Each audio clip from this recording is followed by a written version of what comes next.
What's up, world? International Zoe, a late Sunday sermon. And I don't do it all the time, but the topic at hand is,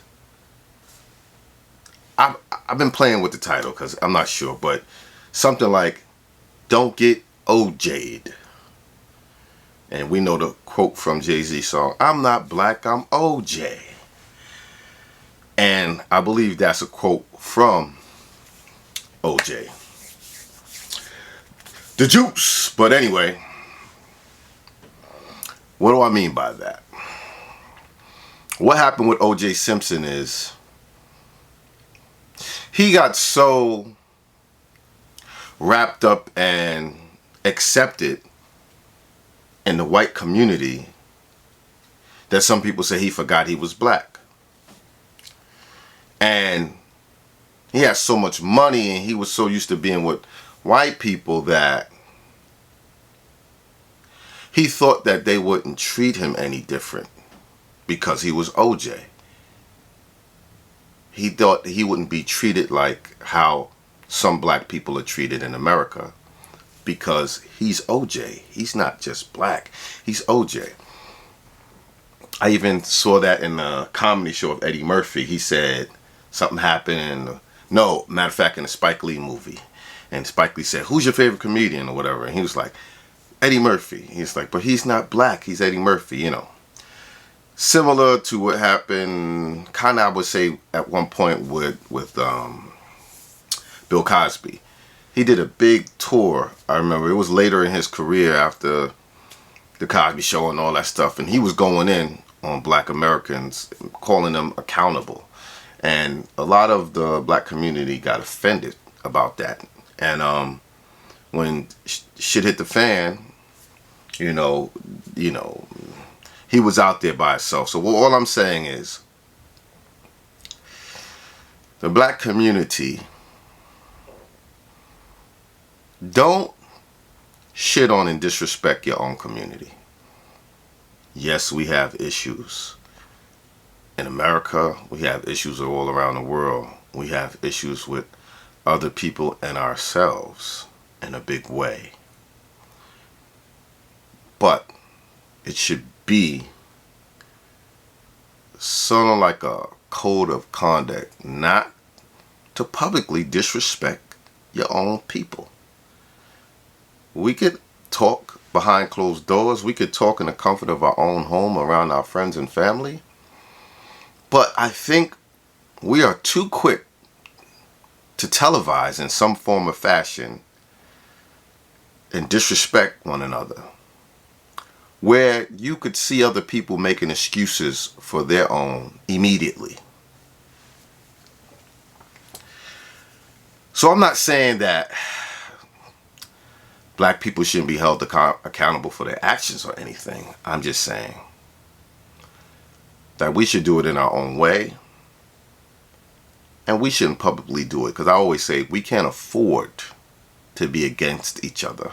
We have enough, what do you call it, on our shoulders. We have enough to bear already, that black people can't afford to also be attacking one another, right?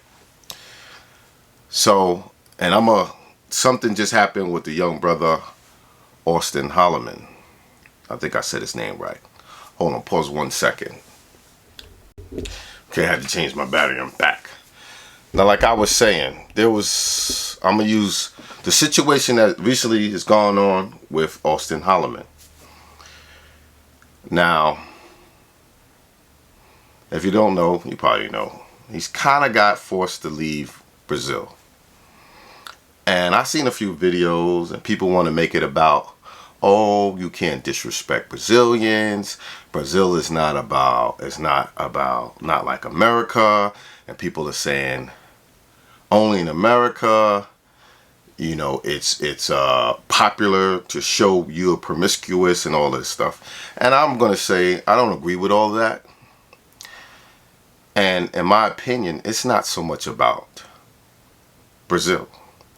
I think this could have happened to him and in a number of other countries as well. I think it's more about what you put out. And I kind of tried to take him there a little bit when I interviewed him. And in no way is this a shot against him. It's a young brother, and what's happened to him, and it's an example for all of us. But I want to touch on a point where I think people are overlooking. I think it's more about the energy that he put out. He put out a lot of energy probably in the last year downing American women, particularly black women, which to me is his own people. And a lot of people came at me over the interview and, say disrespectful and vulgar things towards me, which is another clown thing that black people do. It's okay to make your point. It's okay to disagree, but why do we always have to be disrespectful? And that's another super flaw with us that I don't see regularly in other people. Okay, what I'm getting at is that I looked at his apology to Brazilian people and the women, and I looked at him say how he loves Brazil, he loved the people are so kind, and when this feminist went after him, he said girls that he treated good, he was kind to, he was a gentleman to, they weren't returning his calls and they kind of like shunned him away, right? And to me, that's an OJ moment. Because you talked about how you love Brazil, you love the women, you love the people, you treated their women with respect, you were kind to them and everything. But when it came down to it, they chose their people over you. And you got OJ. Them same women that you was bigging up while you was dissing black women in America said, okay, we don't want nothing to do with him. And if you were to get caught up out there, brother, the first one to be there to come save you will be your mother, a black woman.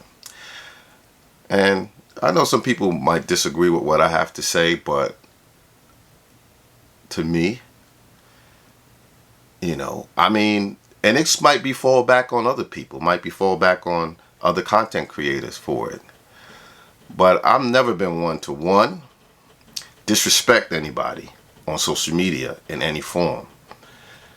Yes, I have women in my videos too, and I've interviewed women, but I don't think I've ever disrespected them. Even if you want to say, oh well, you asked them to turn around, to me that's not being disrespectful. Almost every woman, especially women with social media, everyone wants to take a picture of her backside, even when they don't have a backside. Or they take pictures in a way to make them look like they have a backside. So women enjoy their body, and they enjoy showing their body, most of them. And if for any reason a woman didn't want to do a 360, she said no, and that was that. So besides that, it's never my intent to disrespect women or anybody for that matter. But what I think is just, it's not about Brazil per se. It's about when you put out a lot of negative energy, it could come back in different forms. So while he says he was misunderstood and it was taken out of context, I understand what he's saying there. And I could see his point on it possibly being taken out of context. Not to say that there was no fault of his own. And he's hurt by this. He's hurt to be misinterpreted, to be, I know how that feels when that's not your intention and someone accused you of something that you did not intend. But that's part of the karma of putting that energy out. It ain't going to come back to you the way you want it to come back to you. It's going to come back to you from the side where you're not even going to see it coming. I'm not saying this is what happened and, I'm just saying that could be a possibility. And that's how I look at it. I don't look at it as, oh, Brazil is this and Brazilian people and you got to respect. I don't think it was even about that. The reason why it happened. You know what I mean? Because some of it was taken out of context, and he was mostly bragging about Brazilian people and Brazilian women his whole time there. So his intent wasn't to disrespect Brazilian women, but he was very disrespectful to black women. So I think it could have been a bit of calmer, right? Now, I want to talk, and I saw a post saying, the leader of the Passport Brothers, something, something Brazil, right? And that was my fear of tagging on to this Passport Bro's name. And that's why I always said I didn't want to be considered a Passport Bro. And I don't take on that mantra of Passport Bro. Because like I said, before it happened, you got Filipino women making Passport Bro videos, being a little snarky and disrespectful to black women in America. And you know what I'm saying? You got other non-black people. Now I know y'all gonna say Passport Bros is not just for black men. Black men coined the phrase, and black men was who we were talking about when we initially said Passport Bros. Yes, they accepted everybody into that, but we know Passport Bros came from the black men who travel. Okay? So, and you never heard me say that women anywhere were better than women in another place. It's always my belief. They are more alike than different. They are more alike than different. And now let me break that down. And all the guys who get upset and they want to, 1% of you is traveling. And maybe 0.1% of you is going to even actually get a foreign woman. When in the whole scheme of things. So let's just stop capping.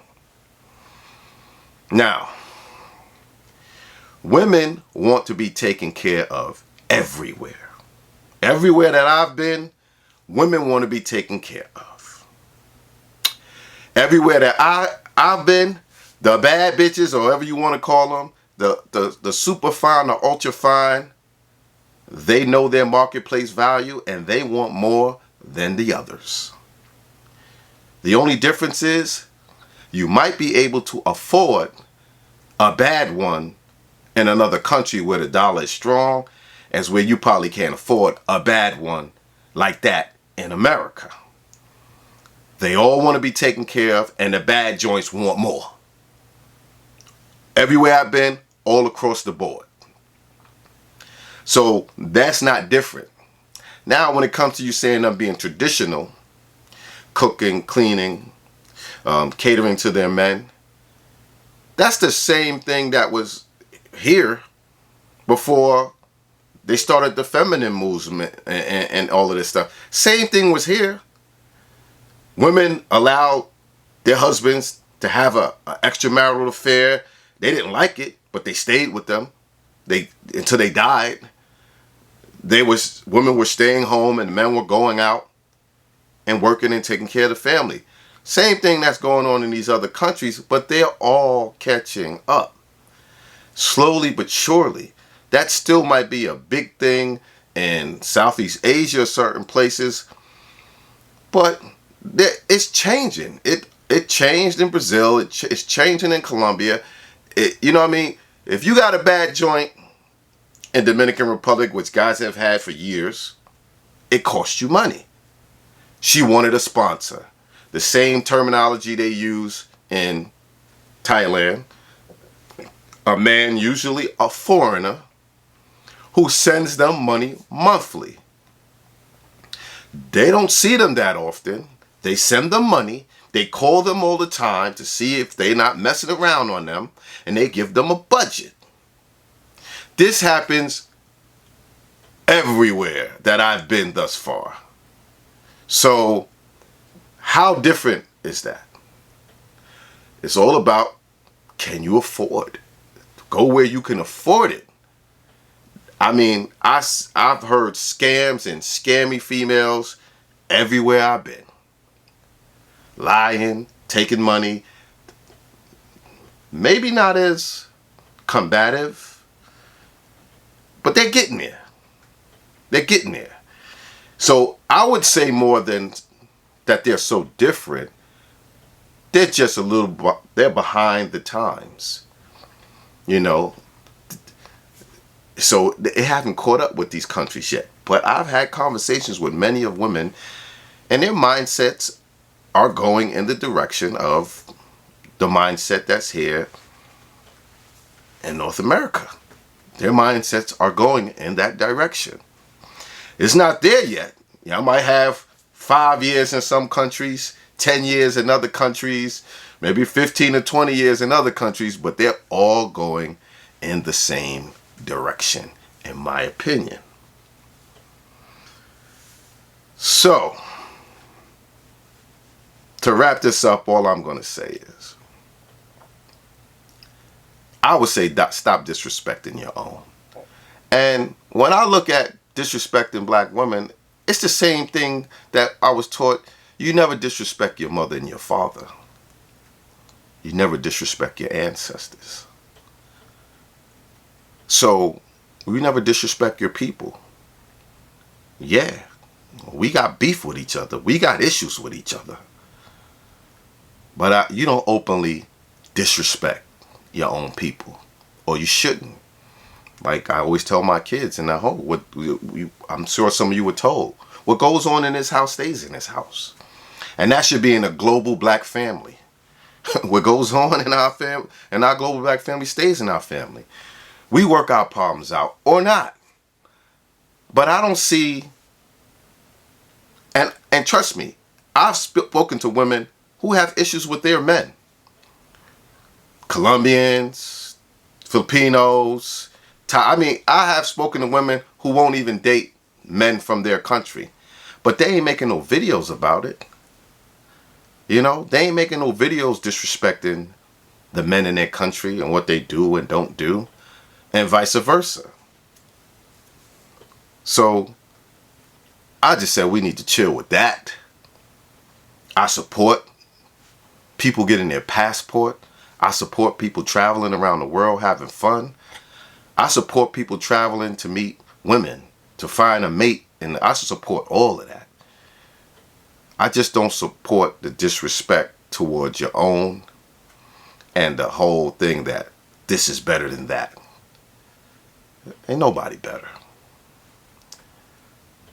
Some situations might be a little more appealing to you depending on where you are in your life, but ain't nobody better. You know?